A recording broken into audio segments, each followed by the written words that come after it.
মই বৰ্তমান উপস্থিত আছো মৰিগাঁও পৌৰসভাৰ অধীনৰ ৭ আৰু ১১ নং যে পৌৰসভাৰ যি দুটা ৱাৰ্ড আছে ৭ আৰু ১১ নং ৱাৰ্ডৰ সংযোগী এটা পথত মাজত থকা এটা পথত মই উপস্থিত আছো। কি ধৰণে এই পথটোৱে খৰালিৰ লগতে বাৰিষাটোত ৰাইজক দুৰ্ভোগ ভোগাই আহিছে। এই পথটোত বৰ্তমান এখন প্ৰাথমিক বিদ্যালয়ৰ লগতে মৰিগাঁও মৰি মুছলমান গাঁৱৰ একমাত্ৰ যিটো মছজিদ এই পথৰ দাঁতিতে আছে। এই পথেদিয়ে অহা যোৱা কৰে কণ কণ ছাত্ৰ ছাত্ৰীৰ লগতে এই অঞ্চলৰ এই মৰিগাঁও মৰি মুছলমান গাঁৱৰ বিভিন্ন ধৰণৰ যিসকল ধৰ্মপ্ৰাণ ৰাইজ আছে তেখেতসকলে নামাজ পঢ়িবলৈ এই পথেদিয়ে অহা যোৱা কৰে। কিন্তু বৰ্তমান এই পথটো আজি প্ৰায় ২-২.৫ বছৰৰ পৰা এনেধৰণে ৰাইজক দুৰ্ভোগ ভোগাই আহিছে। মোৰ কেমেৰাৰ সতীৰ্থই সমগ্ৰ দৃশ্যাৱলী দেখাব কি ধৰণে এই পথটো এটা বৰ্তমান জলমগ্ন হৈ আছে। কি বাৰিষা কি খৰালি সকলো সময়তে এই পথটো জলমগ্ন হৈ থাকে। ৰাইজে দুৰ্ভোগ ভুগি আহিছে। বাৰম্বাৰ ৰাইজে বিভিন্ন ধৰণৰ কৰ্তৃপক্ষক মৰিগাঁও পৌৰসভাৰ পৰা আদি কৰি বিভিন্ন কৰ্তৃপক্ষক অৱগত কৰি অহাৰ পিছতো আজিলৈ কিন্তু এই পথটো মেৰামতিৰ কোনো ব্যৱস্থা কৰা নাই। তাৰ কাৰণে ৰাইজ বৰ্তমান ওলাই আহিছে, এনেধৰণে ৰাজপথলৈ ওলাই আহিছে। মোৰ কেমেৰাৰ সতীৰ্থই সমগ্ৰ দৃশ্যাৱলী দেখাইছে। আৰু তাতোকৈ ডাঙৰ কথা হৈছে কি এই পথত কাষতে যিখন প্ৰাথমিক বিদ্যালয় আছে মৰিগাঁও নিম্ন প্ৰাথমিক বিদ্যালয়, এই প্ৰাথমিক বিদ্যালয়ৰ ছাত্ৰ ছাত্ৰীৰ লগতে যিসকল শিক্ষক শিক্ষয়িত্ৰী আছে সকলোৱে অসুবিধাৰ সন্মুখীন হৈ আহিছে। আজি পুৱা যি ধৰণে এজাক বৰষুণে এই পথটো সম্পূৰ্ণ জলমগ্ন কৰিছিলে, তাৰ লগে লগে যিসকল ছাত্ৰ ছাত্ৰীসকলে দুৰ্ভোগ ভুগি আহিছে। আৰু এই বিদ্যালয়খনৰ প্ৰধান শিক্ষকগৰাকী আছে, আমি তেখেতৰ পৰা কিছু মন্তব্য ল'ব চেষ্টা কৰিম। কি ক'ব এই পথটো আজি প্ৰায় ২ বছৰৰ পৰা এনেধৰণে ৰাইজক দুৰ্ভোগ ভোগাই আহিছে এই পথটোৱে? সঁচা কথা, আমাৰ মানে বিশেষকৈ স্কুলৰ ল'ৰা ছোৱালীৰ কাৰণে যথেষ্ট অসুবিধা হৈছে। আজি আমাৰ ল'ৰা ছোৱালী আমাৰ স্কুলত প্ৰগ্ৰাম এটা আছিলে সম্প্ৰীতি ভোজন, ল'ৰা ছোৱালী আহিব লাগিছিল। ৰাতিপুৱা যিজাক বৰষুণ দিলে এই বৰষুণৰ কাৰণে গাৰ্জেনে ভয়তে ল'ৰা ছোৱালী পঠিওৱা নাই। আৰু যোৱাকালি যিজাক বৰষুণ হ'ল আমি ল'ৰা ছোৱালীক ধৰি ধৰি পাৰ কৰাইছোঁ। এই আপোনালোকে দেখা পাইছে দক্ষিণ ফালে আৰু উত্তৰ ফালে এই ল'ৰা ছোৱালী তাৰ পানীৰ মাজেৰে নগ'লে উপায় নাই। পানীৰ মাজত যোৱাৰ লগে লগে ল'ৰা ছোৱালী এককাল হয়। এই সৰু সৰু ল'ৰা ছোৱালী আপোনালোকে দেখা পাইছে, এইবোৰ ল'ৰা ছোৱালী আমি যথেষ্ট অসুবিধাত ভুগিছোঁ। আৰু বিশেষকৈ ল'ৰা ছোৱালী আমাৰো মানে সময়মতে অহাত দিগদাৰ। আৰু বৰষুণ দিয়াৰ লগে লগে এনেকুৱা এটা পৰিস্থিতি হয় যিটো পৰিস্থিতি আমি ল'ৰা ছোৱালীক নিয়ন্ত্ৰণ কৰিব নোৱাৰোঁ। আৰু ল'ৰা ছোৱালী গাৰ্জেনক আমি যদি ফোন কৰোঁ, গাৰ্জেনে মানে ভয় খায় যে ল'ৰা ছোৱালীক কেনেকৈ পঠিয়াম, যে এইটো ৰাস্তাত যদি ল'ৰা ছোৱালী এটা পৰি পেলাই যদি পানী চানী খাই কিবা দুৰ্ঘটনা ঘটে সেইটো শংকাত ল'ৰা ছোৱালী নপঠিয়ায়। আজি আপোনালোকে গম পাইছে আমাৰ প্ৰায় 200 ল'ৰা ছোৱালীৰ ভিতৰত আজি আমাৰ 80জন মান ল'ৰা ছোৱালী আহিছে। কাৰণ ৰাতিপুৱা বৰষুণ জাকৰ কাৰণে মাক বাপেকে ভয় খাইছে। আৰু এই দক্ষিণ ছাইডৰ ল'ৰা ছোৱালী আৰু উত্তৰ ছাইডৰ ল'ৰা ছোৱালী আমাৰ বেছি আহে, দুইটা ছাইডৰ পৰা। এতিয়া দুইটা ছাইডেই ৰাস্তাটো এইটো অৱস্থা। গতিকে আমি কিমান দিনৰ পৰা ৰাস্তা এইটো প্ৰায় 3-4 বছৰ বেছি হৈ গ'ল। 3-4 বছৰ বেছি হৈ গ'ল। আমাৰ গুণোৎসৱ হৈছে, গুণোৎসৱত আমাৰ অফিচাৰসকল ভালমতে আহিব পৰা নাই।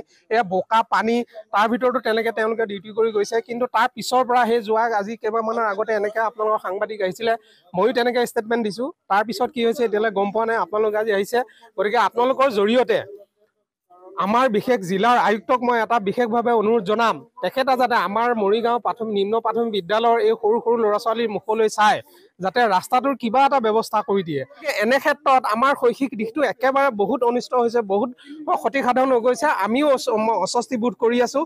কাৰণ আমি স্কুলত আহি যদি ল'ৰা ছোৱালী অনুপস্থিত থাকে আমি পঢ়াম কেনেকৈ? গতিকে আমি বিচাৰোঁ ল'ৰা ছোৱালী ৰেগুলাৰ আহক, ভৰ্তি হৈ থাকক স্কুল, তেওঁলোকে শিক্ষাদান লওক। এতিয়া চৰকাৰে যিমানবোৰ নীতি নিয়ম ওলাইছে, যিবোৰ আঁচনি ওলাইছে, আমিও আঁচনি তেওঁলোকক আমি দিব পাৰিছোঁ নে নাই, তেওঁলোক আহিলেহে আমি পাৰিম।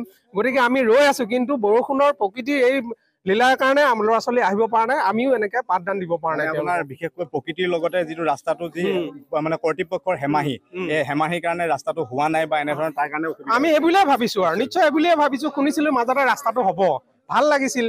কিন্তু তাৰপিছত নাই আজিলৈ একো খা খবৰ নাই।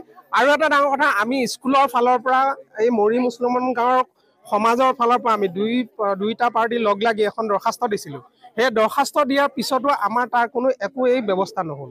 গতিকে তেওঁলোকৰ জৰিয়তে মই বিশেষকৈ আৰু ওপৰলৈ কি ক'ম, আমাৰ শিক্ষা আয়ুক্ত, আমাৰ জিলা আয়ুক্ত আছে, তেখেতক অনুৰোধ কৰিছোঁ, পুনৰবাৰ অনুৰোধ কৰিছোঁ যাতে আমাৰ এই সৰু সৰু ল'ৰা ছোৱালীৰ মুখলৈ চাই আমাৰ ৰাস্তাটো কমচে কম ল'ৰা ছোৱালীখিনি অহাত যাতে সুবিধা কৰি দিয়ে। এইখিনিয়ে মোৰ বিশেষ। নিশ্চয়কৈ এয়া আছিলে এই প্ৰাথমিক বিদ্যালয়খনৰ প্ৰধান শিক্ষকগৰাকী আছিলে। প্ৰধান শিক্ষকগৰাকী আক্ষেপেৰে কৈছে আজি প্ৰায় 2-3 বছৰৰ পৰা এই ৰাস্তাটোৰ যি দুৰ্ভোগ ভোগাই আহিছে, ৰাইজক লগতে ছাত্ৰ ছাত্ৰীসকল অহা যোৱা কৰাৰ ক্ষেত্ৰত দুৰ্ভোগ ভুগি আহিছে। গতিকে বাৰম্বাৰ অনুৰোধ জনাইছে, মৰিগাঁও জিলা আয়ুক্তক অনুৰোধ জনাইছে যাতে অনতিপলমে এই ৰাস্তাটোৰ এটা সুব্যৱস্থা কৰি দিয়ে। আৰু কিছু ব্যক্তি আছে, আমি তেখেতসকলৰ পৰা আমি জানিবলৈ চেষ্টা কৰিম। কিছু ব্যক্তি আছে, আমি তেওঁলোকৰ পৰা কিছু মন্তব্য জানিবৰ বাবে চেষ্টা কৰিম। কি ক'ব আজি এই ৰাস্তাটো আজি 2-3 বছৰৰ পৰা ৰাইজক দুৰ্ভোগ ভোগাই আহিছে? বহুকেইটা অনুষ্ঠান প্ৰতিষ্ঠান আছে, ছাত্ৰ ছাত্ৰীৰ পৰা আদি কৰি মছজিদ মন্দিৰৰ পৰা আদি কৰি কবৰস্থান শ্মশানৰ পৰা আদি কৰি বিভিন্ন ইয়াত অনুষ্ঠান প্ৰতিষ্ঠান আছে, এই ৰাস্তাটোৱেদি অহা যোৱা কৰে। আজি 2-3 বছৰৰ পৰা মেৰামতি হোৱা নাই বুলি কৈছে, কি ক'ব আপোনালোকে স্থানীয় ব্যক্তি? 2-3 বছৰ নহয়, আজি 6-7 বছৰ ধৰি এইটো কণ্ডিশ্যন। এতিয়া আটাইতকৈ বেয়া পৰ্যায়ত পৰিছে যে আমি যাতায়াতৰ মানে একেবাৰে পৰিৱেশেই নাই, মানে য'ত নেকি এখন প্ৰাথমিক বিদ্যালয় আছে, কণ ছাত্ৰ ছাত্ৰী আছে, তেওঁলোকক স্কুলত পঠিয়াবলৈ ভয় কৰা হ'ল। ইয়াতে এটা মছজিদ আছে, এখন কবৰস্থান আছে, কবৰস্থানলৈ আমি শৱদেহ নিব নোৱাৰোঁ। অন্তিমবাৰৰ কাৰণে আমি মছজিদ প্ৰাংগণলৈ নিব নোৱাৰোঁ শৱদেহটো। তাতকৈ আমাৰ ট্ৰেজেডি কিবা হ'ব পাৰে নেকি? আৰু এইটো এলেকাৰ মানুহখিনি এতিয়া কবৰস্থানলৈ নিব লগা হ'লে য'ত নেকি আধা কিলোমিটাৰ কবৰস্থান পাব লাগে, আমি 3 কিলোমিটাৰ ঘূৰি যাব লাগে। এজন মানুহৰ মৃত্যু হোৱাৰ পিছত শৱদেহৰ ওজন 10 গুণ বাঢ়ি যায়। সেই 10 গুণ ওজনৰ শৱদেহটো লৈ শোকসন্তপ্ত পৰিয়ালবৰ্গে এই 3 কিলোমিটাৰ কবৰস্থানলৈ যাব লাগে। ইয়াতে এখন মাদ্ৰাছা আছে আৰু মানুহ যাতায়াতৰটো কথা আছে। কৰ্তৃপক্ষ কি ক'ব? পৌৰসভাই হওক বা বিধায়ক হওক বা মৰিগাঁও জিলা আয়ুক্তক কি আপোনালোকে বা অসম চৰকাৰক কি জনাব? আমি জিলা আয়ুক্তৰ ওচৰলৈ গৈছোঁ। জিলা আয়ুক্তই কৈছে যে মানে 8 কোটি টকা এটা চেংচন হৈছিল, সেইটো গৌৰৱ পথৰ কাৰণে। আমি গৌৰৱ পথৰ বাহ ল'ম নে? আমি এই জীয়াটো বুকৰ পৰা আমি উদ্ধাৰ পাব লাগিব।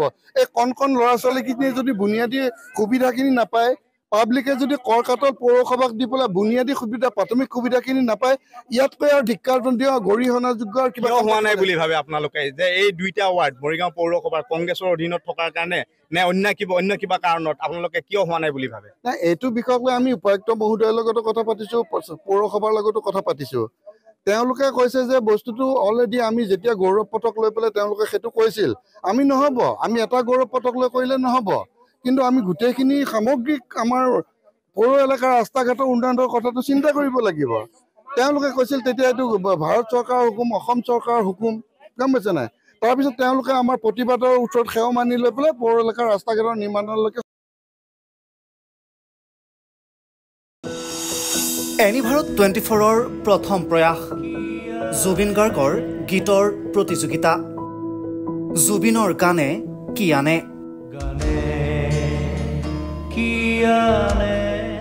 অডিশ্যনৰ বাবে যোগাযোগ কৰক 8638661821 আৰু 8812831556 নম্বৰত। এনিভাৰত 24 উদ্যোগত এটা নতুন সংগীতৰ প্ৰতিযোগিতা আয়োজন কৰা হৈছে, য'ত মোৰ গানৰ প্ৰতিযোগিতা হ'ব। আপোনালোকে তাত প্ৰতিযোগী হিচাপে আহিবলৈ পাৰিব আৰু মোৰ ফালৰ পৰা আন্তৰিক শুভকামনা জনাইছোঁ।